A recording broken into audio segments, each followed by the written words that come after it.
Hi guys, welcome back. Today we're going to talk about American life in the Jazz Age, and that's really the 1920s leading up to the 1930s.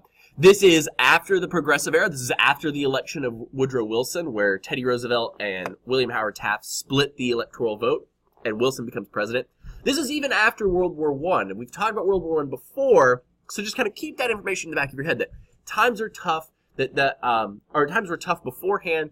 We emerge out of World War II largely unscathed, and therefore, America is kind of on the precipice of becoming this world power. Some things to note. This video will be a little bit longer, so feel free to watch this in segments if you need to. Just please make sure that you hit your due dates for when the entire video is due. So the post-World War I era is really characterized by what is known as kind of the first Red Scare. There'll be a second Red Scare later on that we'll talk about after World War II, where there'll be blacklisting and a lot of the same things that happened during in post-World War I. But because of the Russian Revolution, because of Lenin overthrowing of the Tsar and taking over Russia and making it a communist dictatorship, many people in America are quite concerned and worried about that potentially happening in the United States. Now you might ask yourself, why are we worried about what's happening over in Russia? Well, if you remember when we talked about economic systems in 7th grade, is that communism and capitalism historically do not get along together. Capitalism believes in a very firm self-reliance. Take care of yourself. Everybody takes care of themselves, and therefore everybody will be taken care of. While communism has this belief of, kind of a shared opportunity, that there's this communal, collective idea, and the government is forcibly going to try to make everybody equal. And if you are somebody who believes strongly in capitalism, that loss of autonomy, that loss of free will, is a very scary idea. So after World War I, the American people are looking around, and many of them see communists on every street corner. This really becomes kind of a crusade against kind of the left wing of the political spectrum. Those who have very extreme left-wing views tend to sometimes have almost very communist sympathetic ideas. And so therefore, they're kind of early targets in this time. So states will attack radicals for speaking out against the government. Legislatures are going to pass laws that make it a crime to be a communist or to even speak out in favor of communism, right? Businesses in particular are going to use this as an opportunity to break up unions. They're going to counter that many unions, they're this whole idea of collective working together, collective bargaining, you might even say, mimics communism too much, and so they must be communists. So many businesses will use this as an opportunity to kind of help break up unions as well. This also stems from a growth in anti-foreign ideas. Communism happens in Russia, it's kind of Eastern Europe. There's ideas that it might spread to other parts of Europe, and so therefore when many of these immigrants are coming from Eastern and Southern Europe, there's this fear that they're going to bring these communist ideas along with them. And this all leads up to an event where two individuals are killed by the name of Sacco and Vanzetti. We'll talk about them in class a little more, and you'll see some examples. But they really become the poster children of this communist, anti-communist movement. They will be found guilty of a crime that most historians now believe they did not commit, or at least should not have been punished as severely as they were. They're put to death for their viewpoints and for their ideas. And this really does kind of begin the Jazz Age, is this Red Scare in the immediate wake of World War I. Now, for all the progressive ideas and the changes that society had gone through in the early 1900s, after World War II, there's kind of this return back to an isolationist idea that we should be taking care of ourselves and not worrying about other people. And this fear of like a changing society, that times are moving too fast, that things are a little out of control, and what are we going to do about this? And one of the groups that really reemerges again is the Ku Klux Klan. They had existed in post-Civil War America, started by Nathan Bedford Forrest. Initially, they start as a Civil War former soldiers group. Eventually, it turns into a white supremacist group that really tries to keep African Americans in their place, keep them from voting, keep them from having jobs in full equality. It will kind of die out for a little while, but it reemerges in the 1920s. And a big cause of that is because of a guy named W.D. Griffith and his movie Birth of a Nation. This movie is really a pro-nationalist, pro-white supremacy movie that gives kind of a glowing review of the Ku Klux Klan and makes them look like these gallant white knights who are trying to preserve good Christian American society. If you're in the Ku Klux Klan, it's what we call a big tent organization. They have a lot of room for hate. So if you're anti-Catholic, anti-foreigner, anti-black, anti-Jewish, anti-pacifist, anti-communist, anti-internationalist, anti-evolutionist, you don't believe in the ideas of Darwin, anti-bootlegger, anti-gambling, anti-adultery, anti-birth control, there's room for you in the KKK. Mainly if you are white, Anglo-Saxon, Protestant, you have a place there. And as long as you don't have too liberal of a viewpoints, you have a place within the KKK. They're very pro-Native American, meaning that they're pro-people who are born in the United States, not necessarily Native Americans isn't the term we think of them today. And they become a force against diversity and modernity. They really want to try to return us back to kind of the way it once was, the good old days, you might say. They will continue to grow, and their heyday will really be between the 1920s and 1940s, so much to the point that in the 1960s, during the Civil Rights Movement, that's when you start to see the real backlash against the KKK, when you have lynchings, when you have bombings, when you have these outward displays of violence towards African Americans and towards those people who are pushing for racial equality. Now, it's not just the KKK and hate groups that are fearful of foreigners and immigration. There is, after World War I, there is a kind of a large movement to return to isolationism. Many people saw the problems of Europe as simply that, their problems, that they couldn't get along. And that's why they had a world war. And we got sucked into that war. So we need to return to isolationism. Some of those same people also said that we really shouldn't be having people from those countries now move to America and bring those ideas with them. We would rather just keep America kind of the way it is. And so in 1921, a law is passed called the Emergency Quota Act. And the law says we're going to cut 2% of the previous quota, cut immigration down to 2% of the previous quota. So for instance, if you're going to have 100,000 people who immigrated to the United States the year before, we're going to have only 2,000 come this year. And the idea is you're going to limit that tide of immigration. Canadians and Latin Americans are largely exempt from this. They're allowed to move anywhere around the American hemisphere. But it mainly is targeting Eastern Europeans, Czechoslovakians, Polish, Russians, for instance, and Southern Europeans, Italians, Greeks. The Italians, when they move to the United States, are largely persecuted early on. They're seen as lazy. They're seen as dangerous and a risk, right, for violence. During Prohibition, many Italians will move into kind of the mobster mentality, and that will kind of become the caricature of a lot of Italian Americans early on. While Italian Americans have given us lots of great advancements in society and have played an important part, that stereotype of the mob boss really rung through most of this time period, and it's what really made a lot of people distrustful of Southern European immigration.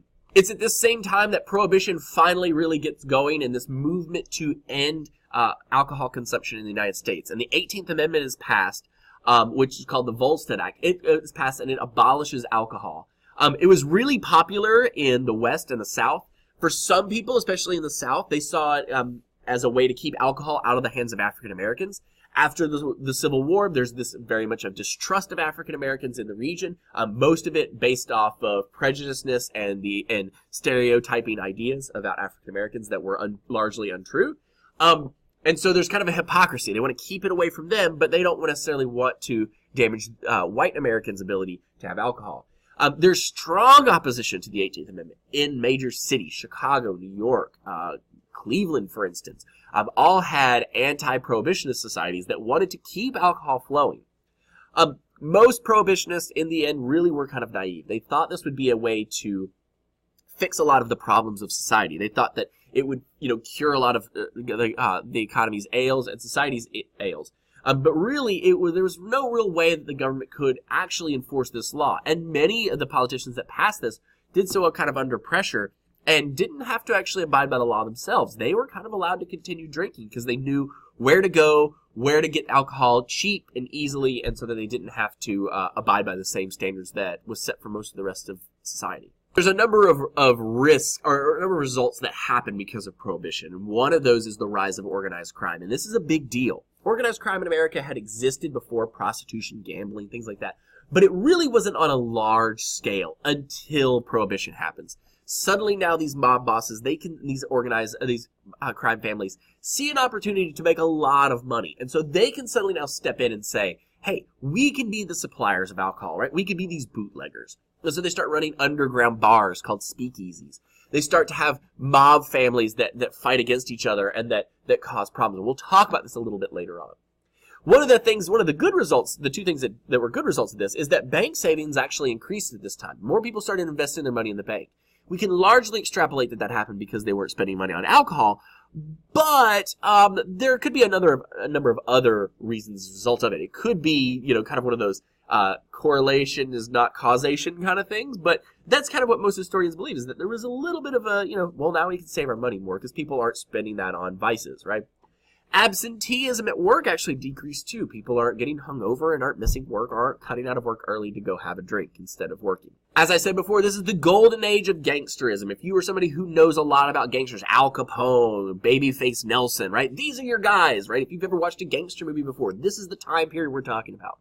Turf wars really break out amongst families. Mob bosses would often have a group of people who'd work with them. Sometimes they would be related to them, sometimes not. That was called your mob family. And they would try to own entire neighborhoods so that you couldn't sell alcohol or other illegal things in their turf, right? Turf wars would break out. Whole families would be killed off. Competitors killed. There were very few arrests often because many of these mob bosses kind of took the place of political bosses. And so they would pay off politicians to overlook their issues, right? And instead keep them in the clear and keep them from getting in trouble. No other city in America epitomized the level of crime and lawlessness of America in the 1920s than Chicago. That really becomes the epicenter for this mob boss mentality. And in 1925, a guy by the name of Al Capone, known as Scarface, he's the guy on the previous image. He is one of the most widely known and well-known mobsters at this time. He had 6 years of warfare, which basically means he had shut down other clubs, he had killed and snuffed out other bosses. He had basically had 6 years of being the top of the heap, and it made him extremely wealthy. The FBI, who had just started a few years before, really want to go after him and really want to try to shut him down. But they can't figure out how, because he's got politicians in his back pocket. He's got police officers looking out for him on his pay scale, right? So he really does a good job of kind of covering his back. So what the FBI does is they make him known as public enemy number one, right? He's the biggest criminal that they would like to take down. And they end up eventually taking him down, and he'll be sentenced to prison, and he'll go to prison for a while. And it's not because of bootlegging. It's not because of all of his other illegal dealings. It's actually on tax evasion. They have a guy who works for them with a group of men by the name of Elliot Ness, who leads this task force known as the Untouchables. And within the Untouchables, they have a guy who is an accountant, and he figures out that he can actually arrest him. They can arrest him, Al Capone, and they can try him and find him guilty on something known as tax evasion, because he's got all of these businesses, right, supposedly, but he's not paying taxes on them. He's avoiding his taxes, and so therefore they can arrest him on tax evasion. That's actually how they take down Al Capone. Many of the gangsters, though, will eventually, they'll stay around after Capone, and even after Prohibition ends, they'll start moving into other trades. Prostitution, gambling, drugs, for instance, become very popular. Opioids, heroin, cocaine, marijuana will all be pushed by gangsters later on. Some of today's current gangs, Bloods and Crips, right, have their origins, for some of them, in the gangster movements of the 1920s and 30s. If you remember a little while ago, we talked about in society, there's this pushback to modernity, this idea that we really don't want, that some of the things that are happening in society are scary to a lot of people, and they want to return to kind of the good old days. This is all epitomized none better than in the Scopes monkey trial that happens in Tennessee in the 1920s. A guy by the name of, oh gosh, I can't think of his name now, sorry. But there is a teacher in Tennessee at this time who basically, he's been teaching evolution in school, and in Tennessee at this time it was illegal to teach evolution because of many fundamentalist Christians, especially those who lived in Tennessee, did not like the ideas of Charles Darwin. They believed that Darwin was saying that all people evolved from ape and not from the creationist story that had come forth in Christianity. And so they outlaw teaching of Darwinism, and he's arrested for teaching Darwinism, and in 1925, there is what is known as the Scopes monkey trial. Now, there's some interesting people here. There's a guy by the name of Clarence Darrow who is going to defend him. And, if you notice from the image there's a guy by the name of Brian. William Jennings Bryan. Remember him? We talked about him during the Golden Age, or the Gilded Age, right? He's the leader of this early progressive movement. He'll run for president. He defends the state. And while the teachers eventually found guilty, most individuals kind of saw this as kind of an overreach of justice. And there's even a play and a book that is written called Inherit the Wind that you can read that chronicles the events of the Scopes Monkey trial between Clarence Darrow and William Jennings. This time period also leads to a time period of mass consumption in American society. Remember, World War I had just ended. The 20s are roaring because people are being able to develop new technology, new wealth. There's new consumer goods. We're also helping to rebuild Europe, right? The automobile is first introduced. Henry Ford will create the assembly line and create the Model T at this time. And advertising really kicks into high gear of encouraging Americans to spend more money. Buying on credit, kind of like today we think of a credit card, buying on credit becomes a new fad. And many companies that you've heard of at this time use this to their advantage and are created this time. If you notice, this advertisement is for an eyelash beautifier called Maybelline. Those ladies who wear makeup, you've heard of Maybelline before. They're still around to this day. In the 1920s, they were created out of Chicago, Illinois. And the idea of this advertising is to convince you to buy more stuff. And they use the ideas of buying on credit because they kind of use this idea of possess today and pay tomorrow. The problem is you pay interest on those and you run up such huge debts, you can't always pay those off. That is going to be a problem for our economy eventually. One of the modern advancements in American society is the assembly line and the Model T, the automobile. Today, almost every single American has an automobile. You drive them everywhere you go. And it's thanks largely to this man, Henry Ford. Now, he doesn't necessarily create the automobile, but he revolutionizes it. He makes it cheaper to do it with his assembly line. Previously, if you built a car, you'd have a tradesman who would build every single piece of the car and construct it. What Henry Ford does is says, I'm going to hire 30 people to work on this car. And they're going to stand on a line that moves, an assembly line, kind of like a conveyor belt. And their job is, they're going to have an assigned job. This person's going to put the wheels on the car. This person's going to put the roof on the car. This other person's going to put the steering wheel on the car. And the idea is, if that's all you do all day long, you can master that job. You put the wheels on this car, it moves down the assembly line, and another car rolls up behind you, and you put the wheels on that car. And you do that same job all day long. He could make a car in under 6 hours. So every 6 hours he was producing a new automobile. And because he's doing it faster, he can make them cheaper. And so therefore an automobile would cost only $260. Previously, automobiles were only for the very wealthy and the uber rich of society because it costs a lot of money and a lot of time to build this thing from scratch. But Henry Ford revolutionizes all business. Eventually, every manufacturer will adopt his assembly line mentality. And to this day, you cannot go into a factory in America without seeing an assembly line. Whether humans are doing the job or robots are doing the job, assembly lines are still the standard to this day. America, though, because of the rise of the automobile, becomes a mobile nation. People start to choose cars over horses and carriages because, as you can probably tell, a horse and carriage, your horse dies, right? They create manure and waste. And so people are resistant to have that as a mode of transportation. They also begin to move out of the cities and into the suburbs. And you get suburbanation, right? These little small communities that are created outside of the actual city themselves. At this time, you also get the first flight. In 1903, Orville and Wilbur Wright flew for 12 seconds at 120 feet. And that really sparks the age of air travel. By 1927, this gentleman, Charles Lindbergh, is going to fly a plane called the Spirit of St. Louis from New York City to Paris without stopping, which was a momentous feat. Remember when we talked about World War I, also air travel, it becomes very important for dropping bombs, for spying on the enemy, for dropping gas on the enemy. And so airplanes are going to become the new fad in domestic and international travel over the years. And that'll only increase as time goes by.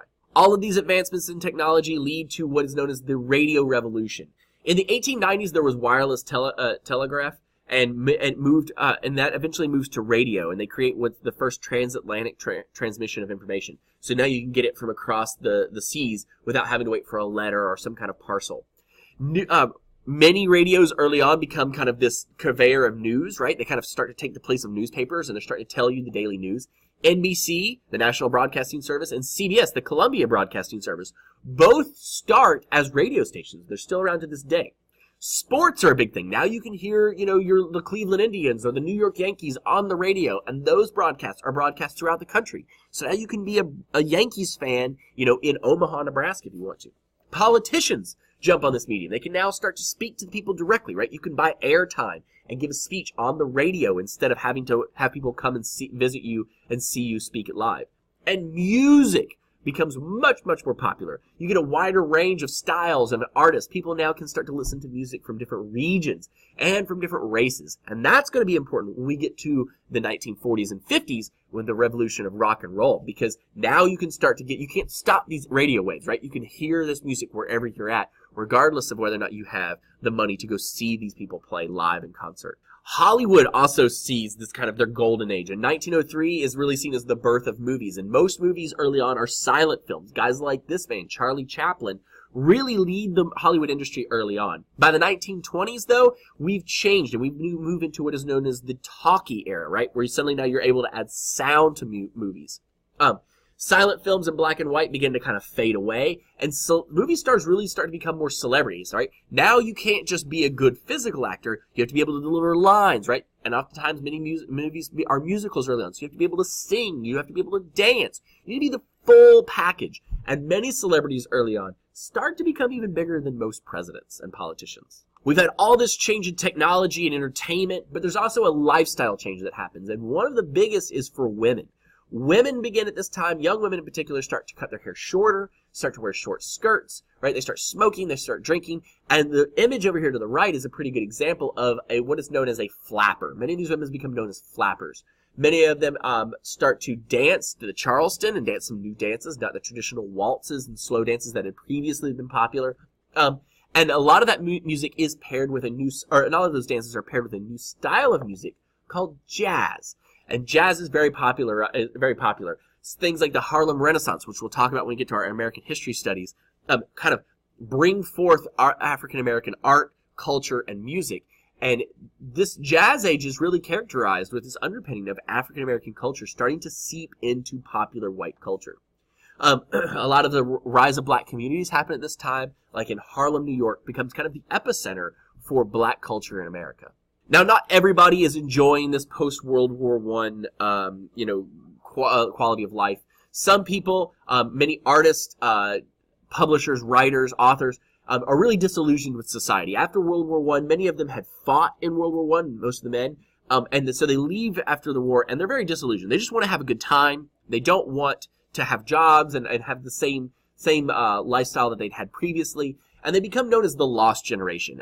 These guys had seen horrors of war, men and women both, and many of them wanted to just live good quality lives. Authors like Ernest Hemingway will move off to Paris and will become an expat, living abroad outside of it. He'll write about his time in Paris, living with guys like F. Scott Fitzgerald, who write The Great Gatsby, Gertrude Stein, who is a publisher there. Pablo Picasso will live in Paris at the same time, and he writes about his time of spending in Paris. He'll call it a movable feast. And it's this idea that, we just want to live our lives to the fullest at this point. We've suffered enough.